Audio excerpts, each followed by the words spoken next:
Hello student तो अभी हम लोग सॉल्व करने वाले हैं एसी और चैप्टर 2 एक्सरसाइज के क्वेश्चन नंबर 8 और 9 को। स्टूडेंट इसके पहले कि जितने भी क्वेश्चन हैं objective 1 2 question for short answer और एक्सरसाइज के रेस्ट क्वेश्चंस, उन सारे क्वेश्चंस के सॉल्यूशन के लिंक आपको नीचे डिस्क्रिप्शन बॉक्स में मिल जाएंगे। तो चलिए हम लोग शुरू करते हैं और प्लीज़ जो भी स्टूडेंट चैनल पर नए हैं चैनल को सब्सक्राइब करें, लाइक करें और शेयर करें। स्टूडेंट क्वेश्चन नंबर 8 क्या कह रहा है स्टूडेंट? अ कैरम बोर्ड, इसका साइज आपको दिया हुआ है 4 फीट, स्क्वायर शेप का है 4 फीट, इस साइड का भी लेंथ 4 फीट है, इस साइड का भी लेंथ 4 फीट है, दिया हुआ है। क्वेश्चन यहाँ पे लंबा चौड़ा आप देख सकते हैं लिखा हुआ है। क्वेश्चन यही कह रहा है कि क्वीन, कैरम का जो गोटी होता है उसमें क्वीन जो होता है वो इसके सेंटर पे रखा हुआ है और उसको हिट किया जाता है। Queen hit by the striker moves to the front edge. ठीक है, इस क्वीन को एक स्ट्राइकर से हम लोग ये हिट किया जाता है। हिट करने के बाद ये क्वीन क्या होगा, फ्रंट एज की तरफ, ये फ्रंट एज हो गया, फ्रंट एज की तरफ मूव करता है and goes in the hole behind the striking line. और ये जो स्ट्राइकिंग लाइन है, यहाँ से जो इसको स्ट्राइक किया गया, इस स्ट्राइकिंग लाइन के पीछे का ये जो होल है, इस होल में ये क्वीन चला जाता है।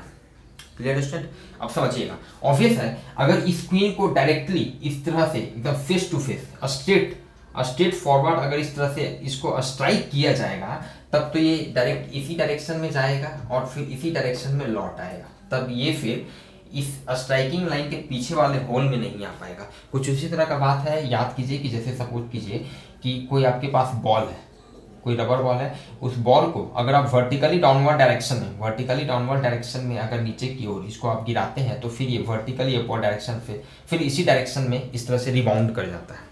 क्लियर है? तो उसी तरह अगर इस क्वीन को डायरेक्टली स्ट्राइक किया जाए, हिट किया जाए इस तरह से स्ट्रेट इस लाइन के अलोंग, अगर इसको हिट किया जाएगा स्ट्राइकर से तो फिर ये इसी लाइन के अलोंग रिबाउंड हो जाएगा, मतलब ये होल में यहाँ पे नहीं आ पाएगा।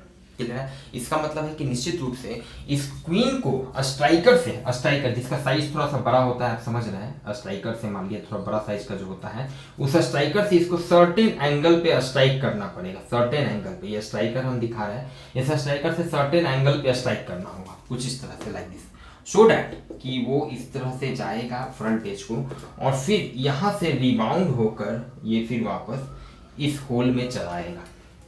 और देख सकते हैं कुछ इस तरह का पोजीशन होगा, कुछ इस तरह से जाएगा, रिबाउंड होके फिर इस तरह से वापस आएगा। यहाँ से समझिएगा, बिल्कुल जैसे वर्टिकली आपने गिराया तो वर्टिकली अपवर्ड डायरेक्शन में चलाया। अगर आप इस बॉल को इस तरह से सर्टेन एंगल पे मान लिया, इस तरह से अगर आप प्रोजेक्ट करते हैं इस तरह से, ये इस तरह से मान लिया अगर ये आता, ठीक है, तो लॉज ऑफ रिफ्लेक्शन के हिसाब से जितना एंगल ऑफ इंसिडेंस उतना ही एंगल पे फिर ये रिबाउंड कर जाता, उतना ही एंगल पे, ये नॉर्मल के साथ उतना ही एंगल थीटा पे फिर ये रिबाउंड कर जाता जितना एंगल पे ये इंसिडेंस होता। क्लियर है? तो उसी तरह जितना एंगल पे ये क्वीन जो है यहाँ पर ये फ्रंट एज को स्ट्राइक करेगा, मान लिया थीटा एंगल पे, उतना ही फिर एंगल से ये रिबाउंड करेगा और सो डैट कि ये फाइनली इसको इस तरह से हिट किया जाता है, मतलब इतने एंगल ऑफ इंसिडेंस पे इसको हिट किया जाता है स्पिन को स्ट्राइकर से कि फिर ये रिबाउंड होके स्ट्राइकिंग लाइन के पीछे वाले होल में आ जाता है। क्लियर है? This is the situation student. चलिए क्वेश्चन आगे कहा, find the magnitude of the displacement of the queen. Find the magnitude of the displacement of the queen. चलिए मान लेते हैं स्टूडेंट, ये आपका सेंटर है, मान लेते हैं ये सेंटर O है, ये सेंटर O है, ठीक है, ये पॉइंट आपका मान लेते हैं let, this point is A, this point is A and this point is B, this point is B, चलिए दिस पॉइंट इज B, ठीक है। तो इसका डिस्प्लेसमेंट पूछ रहा है, ये यहाँ से यहाँ गया, फिर यहाँ से यहाँ गया, फाइनल, मतलब ये इसका इनिशियल पॉइंट हो गया, ये इसका फाइनल पॉइंट हो गया, मतलब कि डिस्प्लेसमेंट पूछ रहा है, मतलब कि ये OB का लेंथ पूछ रहा है। OB का लेंथ क्या क्या हम लोगों को निकालना है, टू फाइंड क्वेश्चन के पहले पार्ट में जो डिस्प्लेसमेंट निकालना है, find the magnitude of the displacement of the queen from the centre to the front edge. देखिए magnitude of the displacement of the queen तीन तरह का निकालना है। पहला निकालना है from the centre to the front edge, centre से फ्रंट एज, तो सेंटर से फ्रंट एज पहला पार्ट का मैग्नीट्यूड हो गया, मतलब सेंटर से फ्रंट एज मतलब OA निकालना है। पहला पार्ट में OA का लेंथ हम लोगों को निकालना है। दूसरे पार्ट में from the front edge to the hole, front edge to the hole, मतलब दूसरे पार्ट में हम लोगों को निकालना है स्टूडेंट AB। और तीसरे पार्ट में from the centre to the hole, from the centre to the hole, ये डिस्प्लेसमेंट निकालना है। चलिए सी पार्ट में ओ बी ये तीनों का हम लोगों को लेंथ निकालना है स्टूडेंट, क्लियर है। चलिए कैसे सोचेंगे स्टूडेंट, जैसे इंपॉर्टेंट कैसे सोचेंगे, प्लानिंग क्या होगा समझिएगा। ये सेंटर पे रखा हुआ है 4 फीट, दोनों का लेंथ आपका 4 फीट है, स्क्वायर शेप का है, ठीक है। तो आप समझ सकते हैं ये कितना लेंथ होगा, ये भी लेंथ 2 फीट होगा, ठीक है। ये टोटल लेंथ भी 2 फीट होगा, टोटल लेंथ भी 2 फीट होगा, ये भी लेंथ 2 फीट होगा, 2 फीट होगा, ये टोटल 4 फीट, ये 4 फीट। चलिए ठीक है, यहाँ पे एक एक करके हम लोग देखते हैं। अगर ओ ए निकालना है, ध्यान दीजिएगा, ओ ए निकालना है स्टूडेंट, चलिए ओ ए निकालना है, यहाँ से इस तरह से परपेंडिकुलर ड्रॉ करते हैं, ध्यान दीजिएगा। ओ ए निकालना है, ओ ए निकालना है। तो अगर ये डिस्टेंस ध्यान दीजिए, चलिए इसको अगर हम P मान लेते हैं, इसको P मान लेते हैं इस पॉइंट को, तो AP हम लोगों को पता है, AP हम लोगों को पता है, ये हम लोग सॉल्व कर रहे हैं। कैसे सोचेंगे, OA निकालने के लिए इस राइट एंगल ट्रायंगल में AP हम लोगों को पता है, क्योंकि सेंटर है यहाँ से मिला है, तो ये लेंथ भी आपका 2 फीट होगा, 2 फीट होगा। ये लेंथ अगर किसी तरह पता चल रहा है, ये लेंथ, तो आसानी से OA हम लोग निकाल सकते हैं √AP का स्क्वायर प्लस OP का स्क्वायर, क्लियर है। तो ये लेंथ हम लोगों को मेन निकालना है। तो चलिए मान लेते हैं ये लेंथ अगर आपका x है, ये लेंथ अगर x है, तो ध्यान दीजिएगा, ये लेंथ अगर x है तो ये लेंथ कितना होगा 2 - x, चूंकि टोटल 2 - x है, मतलब ये लेंथ 2x होगा, ये लेंथ होगा 2 - x, क्लियर है। चलिए अब एक काम यहाँ पे, एक चीज और स्टूडेंट सिमिलर दिख रहा है, ये एंगल अगर थीटा है, ये एंगल आपका थीटा है, ये दोनों लाइन आपका पैरेलल है, ठीक है। ये स्क्वायर शेप का है, थोड़ा सा बेंड आप समझ सकते हैं, ये पैरेलल लाइन है, ये लाइन इसको कैंसिल किया है, तो ये एंगल थीटा, तो ये एंगल भी थीटा होगा ना, इससे सिंपल ज्योमेट्री, ये एंगल थीटा तो ये एंगल थीटा। तो चलिए देखिए काम करते हैं, इस पॉइंट को मान लेते हैं, ये P है, ये मान लेते हैं AB, इस पॉइंट को, इसको C मान लेते हैं। ध्यान दीजिएगा, देखिए इन ट्राइंगल OAP, ये ऐसा करते हैं, हाँ ठीक है। इन ट्राइंगल OAP टारगेट है मेरा x निकालना, यहाँ भी थीटा आ गया, यहाँ भी थीटा आ गया। तो इन ट्राइंगल OAP जो कि एक राइट एंगल ट्राइंगल है, ध्यान दीजिएगा, देखिए OAP में हम लोग लिख सकते हैं tan theta equals to perpendicular by base, perpendicular कितना है x है, बेस कितना है 2, ये 2 फीट है, ठीक है ना, तो x/2, ठीक है। ऑल्सो इन ट्राइंगल, अब ये देखिए, ये वाला ट्राइंगल राइट एंगल ट्राइंगल लेते हैं, ये भी राइट एंगल ट्राइंगल है, ABC, in triangle ABC triangle में ले रहे हैं, ABC ट्राइंगल में देखिए tan थीटा, इस ट्राइंगल में लिख सकते हैं tan थीटा, इसमें परपेंडिकुलर क्या हो जाएगा, tan थीटा, तो परपेंडिकुलर हो गया 2 - x, और बेस क्या हो गया BC 4, बेस हो गया 4, मतलब कि 2 - x डिवाइडेड बाई 4, ठीक है। मान लिया अगर ये 1 है, ये 2 है, tan थीटा इक्वल्स टू इतना, tan थीटा इक्वल्स टू इतना, तो बाई 1 and 2 से आप लिख सकते हैं x/2 equals to 2 - x divided by 4 equals to, यहाँ से सॉल्व करेंगे, 4x इक्वल्स टू 4 - 2x, यहाँ से 6x इक्वल्स टू 4, इसीलिए x कितना निकल गया आपका 2/3, 4/6 मतलब 2/3 फीट, इतना आपका x निकल गया। चलिए अब हम लोग बहुत ही आसानी से निकाल सकते हैं, हम लोग को अब OA निकालना है, इसीलिए OA, तो OA इस राइट एंगल ट्राइंगल में OA क्या हो जाएगा, OA हाइपोटेनस है, तो OP का स्क्वायर मतलब x का स्क्वायर प्लस AP का स्क्वायर, AP कितना है 2 फीट, 2 है, प्लस 2 का स्क्वायर, मतलब 2/3 का स्क्वायर प्लस 4, x 2/3 था आपका, 4/9 plus 4, this is 40/9, this is 2√10/3 feet,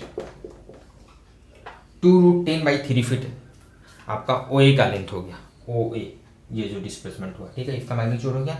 चलिए बी पार्ट में क्या है हम लोगों को निकालना था, AB, देखिए AB, अब ये बड़ा वाला जो राइट एंगल ट्राइंगल है, इसमें AB इक्वल्स टू क्या लिखेंगे, BC का स्क्वायर प्लस AC का स्क्वायर, ठीक है ना। तो AC, यहाँ पर AC क्या है, AC आपका 2 - x है, तो 2 - x कितना था 2/3, दिस इज 4/3 फीट, AC इतना निकल गया, इसलिए फाइनली हम लोगों को निकालना था AB, बी पॉइंट में निकालना है AB, ठीक है, AB। तो AB कितना हो जाएगा, AB आपका हाइपोटेनियस है, तो AB इक्वल्स टू AC का स्क्वायर प्लस BC का स्क्वायर, AC का स्क्वायर प्लस BC का स्क्वायर। AC कितना है, AC 4/3 मतलब 16/9, ठीक है। BC कितना है, BC कितना, ध्यान दीजिए, BC आपका 4 फीट, BC 4 फीट मतलब 16, ठीक है स्टूडेंट। चलिए, this is 16 plus 144 divided by 9, this is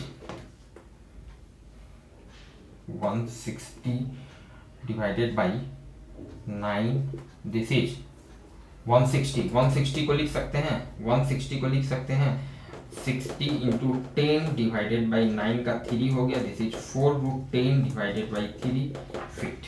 इतना हो गया आपका AB जो निकालना था, 4√10 बाई 3 फीट, ये आपका AB हो गया। चलिए ठीक है, सी पार्ट में हम लोगों को निकालना है OB निकालना है, तो बहुत आसान है। देखिए इस राइट एंगल ट्रायंगल में OB, ये भी 2 है, ये भी आपका 2 है, ये भी 2 है, चूंकि ये तो सेंटर से है, 2 2, तो OB क्या हो जाएगा, 2 का स्क्वायर प्लस 2 का स्क्वायर रूट अंडर 2 का स्क्वायर। मतलब इसको और ज़्यादा क्लियर करना है तो यहाँ पे आप मान लीजिए इसको लिख दीजिए, Q लिख दीजिए। तो OB इक्वल्स टू आप लिखेंगे OQ का स्क्वायर प्लस QB का स्क्वायर। OQ भी आपका 2 है, QB भी आपका 2 है, this is 4 plus 4, this is 8 equals to 2√2 feet. Clear student. Question number 8, 2√10/3, 4√10/3, 2√2। Clear student. चलिए ठीक है, हम लोग नेक्स्ट सॉल्व करते हैं क्वेश्चन नंबर 9।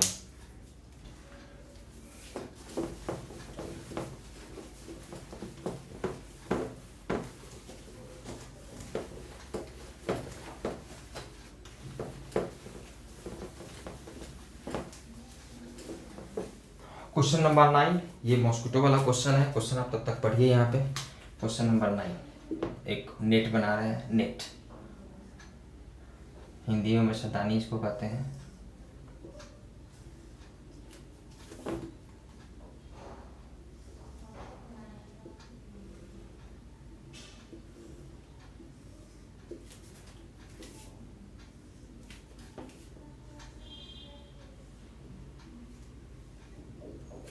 ठीक है स्टूडेंट, चलिए ये एक नेट है, इसका नाम हम लोग दे देते हैं लेट। ए होल एट कॉर्नर, ए मॉस्किटो ओवर है, इतना ठीक है। 7 फीट लंबा है, 4 फीट चौड़ा है, 3 फीट ऊंचा है। 7 फीट लंबा मतलब ये लेंथ आपका हो गया 7 फीट। 4 फीट चौड़ा means this length is 4 feet and 3 feet high means this length is 3 feet. चलिए ठीक है। Now the net has a hole at one corner of the bed through which a mosquito enters the net. इसके एक corner पे, मान लेते हैं इस कॉर्नर पे यहाँ पर एक होल है, इस नेट में एक होल है जिससे एक मॉस्किटो, एक मच्छर जो है इन कर जाता है इस नेट के अंदर, ठीक है। It flies and seats at the diagonally opposite upper corner of the net. ये फ्लाई करता है और इसका जो अपोजिट कॉर्नर है, डायगोनली अपोजिट अपर कॉर्नर, इसका ये कॉर्नर हुआ, समझिएगा। चलिए इसका नाम दे देते हैं, find the magnitude of the displacement of the mosquito taking the hole as the origin, the length of the bed as the X axis, ठीक है। लाइक दिस होल, ये होल है, इसको हम मान लिया ये ओरिजिन है। चलिए इसका बाकी नाम भी दे देते हैं, ओ है तो मान लेते हैं ये ए है, ये बी पॉइंट है, ये सी पॉइंट है, ओ ए बी सी, इसी तरह डी ई एफ जी, ये आपको दिखना चाहिए। इनफैक्ट ये क्यूबॉइड शेप का है, क्यूबॉइड आप महसूस कर रहे होंगे। नाउ अब यहाँ पे ये ओ पॉइंट से इन किया है और बैठ गया एफ पॉइंट पे, डायगोनली अपोजिट अपर कॉर्नर पे, ठीक है। तो आप क्वेश्चन हमसे पूछ रहा है, find the magnitude of the displacement of the mosquito taking the hole as the origin, the length of the bed as the X axis. Bed का जो लेंथ है उसको अलोंग द एक्स एक्सिस हम लोग मान रहे हैं, लेना है। तो इसका ओरिजिन लिए हैं, इसका जो लेंथ है, बेड का जो लेंथ है along the x axis, along the x axis, तो मान लेते हैं ये आपका along the x axis हो गया। with along the y axis, with जो है y axis के along लेना है, तो समझिएगा थोड़ा, देखिए with को along y axis, तो अंदर की ओर उधर ले जाएंगे तो वो y axis की तरफ हो गया, तो इधर आपका नेगेटिव y axis की तरफ हो गया, समझिएगा। ये बाहर की तरफ हम दिखा रहे हैं, अंदर की तरफ आप इसको ऐसे दिखाइएगा तो ये y axis होगा, क्लियर है। और इसका हाइट जो ले रहे हैं इट्स विथ है तो y axis and vertically up as the z axis, vertically up जो है वो as the z axis, vertically up जो है this is as z axis ले रहा है। चलिए ठीक है ना, अब तो यार समझ चुके हैं कि अंदर वाला जो है y एक्सिस की तरफ है प्लस y एक्सिस की तरफ, क्लियर है। चलिए ठीक है ना, तो right the components of the displacement vector, displacement vector का मैग्नीट्यूड निकालना पहले वाले पार्ट में, find the magnitude of the displacement vector, B वाले पार्ट में इसका एक्स वाई और जेड कंपोनेंट लिखना है। तो ऐसा करते हैं कि हम लोग पहले बी वाला पार्ट ही लिख लेते हैं आराम से, इसको बहुत आसानी से एक्स वाई और जेड कंपोनेंट में इजिली हम लोग लिख सकते हैं। क्वेश्चन नंबर हम लोग देख रहे हैं 9। अगर आपका डिस्प्लेसमेंट वेक्टर, यहाँ पर डिस्प्लेसमेंट एक्चुअली है क्या समझिएगा, डिस्प्लेसमेंट ये फाइनली घूम फिर कर जो भी है वहां पे ओ से एफ पर गया है, तो यही आपका डिस्प्लेसमेंट वेक्टर है, O F vector, O F vector, clear है, जिसको आप डी वेक्टर भी लिख सकते हैं, नॉर्मली डिस्प्लेसमेंट को डी से डिनोट करते हैं। तो ओ एफ वेक्टर आपका यहाँ पर डिस्प्लेसमेंट वेक्टर है, ठीक है, इसी को लिखना है। तो देखिए ओ एफ वेक्टर को, ओ एफ जो वेक्टर है, इस ओ एफ वेक्टर को हम लिख सकते हैं, ओ एफ वेक्टर को हम लिख सकते हैं OC vector, OC vector plus O F vector तक हम कैसे पहुंचेंगे, ओसी वेक्टर, ओसी में 7 फीट इधर चलेंगे, फिर सीबी में चलेंगे, सीबी के डायरेक्शन में फिर चलेंगे 4 फीट, फिर बीसी बीएफ के डायरेक्शन में फिर चलेंगे 3 फीट, तो पहुंच जाएंगे एफ पे। मतलब कि ओ एफ वेक्टर जो है एक्चुअल में क्या है, OC vector plus CB vector plus CB vector plus B F vector, B F vector, clear student. चलिए देखिए बहुत आसानी से हम लोग लिख सकते हैं ओसी वेक्टर, ओसी वेक्टर को लिख सकते हैं, ओसी वेक्टर आपका क्या होगा, ओसी वेक्टर का लेंथ है, मैग्नीट्यूड है आपका 7 एक्स एक्सिस के तरफ है, तो दिस इज 7i, क्लियर है, plus CB vector, CB vector का मैग्नीट्यूड, इसका लेंथ है 4 और ये वाई एक्सिस की तरफ है, वाई एक्सिस की तरफ, ठीक है ना, वाई एक्सिस की तरफ है, तो 4j plus BF vector, BF vector का लेंथ है, मैग्नीट्यूड कितना है 3 और है कितना जेड एक्सिस की तरफ, तो 3k बीएफ फैक्टर हो गया 3k, क्लियर है। तो अब यहाँ से बहुत ही आसानी से आप समझ सकते हैं इसका x कंपोनेंट क्या हो जाएगा 7, x कंपोनेंट 7, y कंपोनेंट 4 और z कंपोनेंट 3। ऑब्वियसली कंपोनेंट का मैग्नीट्यूड की बात हम लोग कर रहे हैं, तो x कंपोनेंट का मैग्नीट्यूड 7 हो गया, y का 4, z का 3, क्लियर स्टूडेंट। तो बी पार्ट का ये आंसर हो गया, ये आपका बी पार्ट का आंसर हो गया, बी पार्ट का आंसर हो गया। और ए पार्ट का बात करें, इसका मैग्नीट्यूड पूछ रहा है, मतलब कि ओ एफ जो आपका डिस्प्लेसमेंट वेक्टर इसका मैग्नीट्यूड पूछ रहा है, ओ एफ वेक्टर का मैग्नीट्यूड। भाई तो अभी आई जे के में हम लोग लिख चुके थे, इसका मैग्नीट्यूड सिंपली क्या करेंगे, रूट अंडर आई का कोफिशिएंट का स्क्वायर प्लस जे का कोफिशिएंट का स्क्वायर प्लस के कोफिशिएंट का square, this is 49 plus 16 plus 9, this is root 74, root 74 what feet, root 74, question number 9, 74